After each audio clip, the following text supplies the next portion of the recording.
നല്ല മൂവിയായിരുന്നു. ഇല്ല, കുറെ ലാസ്റ്റുള്ള ഫൈറ്റ് സീക്വൻസസ് ഒക്കെ ഹോളിവുഡ് സിനിമസിലൊക്കെ കാണുന്ന പോലെ ആയിരുന്നു. കൊള്ളായിരുന്നു, നല്ല മൂവി. ടോവിനോ നല്ല അടിപൊളിയായിരുന്നു. കൊള്ളൂല, എനിക്ക് ഒട്ടും ഇഷ്ടപ്പെട്ടില്ല. അത്രേ ഉള്ളൂ, വലിയ കാര്യമൊന്നുമില്ല. ഫ്രെയിം കൊള്ളാം, കണ്ടോണ്ടിരിക്കുക ഒരു വൺ ടൈം അത്രേ ഉള്ളൂ. ടോവിനോ ആ ഫ്രെയിം ബേസ് കൊള്ളാന്നുള്ളൂ. പടം ഒരിക്കലും നമുക്കൊരു കണക്ഷൻ കിട്ടില്ല. കണക്ഷൻ കിട്ടിയാൽ എൻഗേജിങ് ആവും. അങ്ങനത്തെ ഒരു കാര്യമില്ല. വലിയ പ്രശ്നമൊന്നുമില്ല. ലൈക്ക് ഒരു മിസ്റ്ററി ത്രില്ലർ മൂവി, ഇൻവെസ്റ്റിഗേഷൻ ഒക്കെയാണ്, കുറേ സീക്രറ്റ്സ് ഒക്കെയാണ്. തുടക്കത്തിൽ ഫസ്റ്റ് ഹാഫ് കുറച്ച് ലാഗായിരുന്നു, സ്റ്റിൽ ഓക്കെ ആയിരുന്നു. ടോവിനോ അല്ലേ, പിന്നെ നല്ല അഭിനയം, പിന്നെ ആ ക്യാരക്ടർ പക്കേ ചെയ്തിട്ടുണ്ട്. ഒരു എന്താ പറയുക, ഒരു ക്ലീൻ ക്യാരക്ടറായിട്ടാണ് കാണിക്കുന്നത്. പിന്നെ അവസാനം ഒരു മാസ് ഇതൊക്കെ കാണിക്കുന്നുണ്ട്. സ്റ്റിൽ ഓക്കെയാണ്, ഓക്കെ ഫിലിമായിട്ടാണ് തോന്നിയത്. എന്നാൽ നല്ലൊരു തുടക്കം ഈ വർഷത്തിൻ്റെ, വേറെ പ്രശ്നമൊന്നുമില്ല. പ്രെഡിക്റ്റ് ചെയ്ത പോലെ അല്ല സിനിമ വന്ന് കണ്ട വഴി മനസ്സിലായത്. കുറച്ച് ഒരു ത്രില്ല് മോഡിൽ പോകുന്നൊരു പടമാണ്.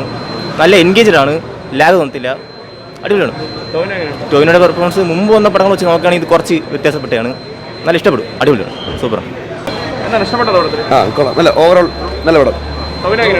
മൊത്തത്തിൽ കൊള്ളാം, നല്ല സിനിമ, അടിപൊളിയാണ്, എല്ലാവരും അടിപൊളി. നല്ല പിക്ചറാ. ഓക്കെ, അടുത്ത് കണ്ടതിനേക്കാളും ഏറ്റവും നല്ല പിക്ചർ. ടോവിനെയും തൃഷ്ണയും നല്ല മികച്ച. ടോവിനോ അടിപൊളിയാ. ഓക്കെ, അയാളുടെ അഭിനയം നല്ലത്, ഇഷ്ടപ്പെട്ടായിരുന്നു. ഒരു ത്രില്ലറായിരുന്നു, കുറച്ച് സസ്പെൻസ് ഒക്കെ ഉണ്ടായിരുന്നു, ഫൈറ്റ് സീൻസ് ഒക്കെ നല്ലതായിരുന്നു. കുഴപ്പമില്ല, നല്ല സിനിമയായിരുന്നു. ഒരു രക്ഷയില്ല. ടോവിനോരെ എന്തൊരു ARMന് ശേഷം ടോവിനോര ഒരു മാസ് സൂപ്പർ മൂവിയാണ്. നമ്മൾ ആദ്യം വിചാരിക്കുമ്പോൾ അതിൽ ഇൻ്റർവെല്ലിന് ശേഷം ഒരു പക്ക സർപ്രൈസ് ഒക്കെ ഉണ്ട്. എന്തായാലും സൂപ്പർ പടം. കുക്കിംഗ് ഒക്കെ ഭയങ്കര നല്ല പടമാണ്, പക്ഷെ ഭയങ്കര കോംപ്ലിക്കേറ്റഡ് ആയിട്ട് തോന്നി കഥ. എൻഗേജിങ് ആണ് അത്യാവശ്യം. കണ്ടോണ്ട് ഇടയ്ക്ക് ലാഗ് പോലെ തോന്നുന്നു അത്യാവശ്യം ഇടയ്ക്കിടയ്ക്ക് വെച്ച്. കുഴപ്പമില്ല, ടോവിനോ കൊള്ളാം, ടോവിനോ സൂപ്പർ. കുറേ കാലത്തിന് ശേഷം ഫോറൻസിക് ഓർമ്മ വന്നു, വീണ്ടും ഇങ്ങനൊരു സിനിമ കാണാൻ പറ്റി.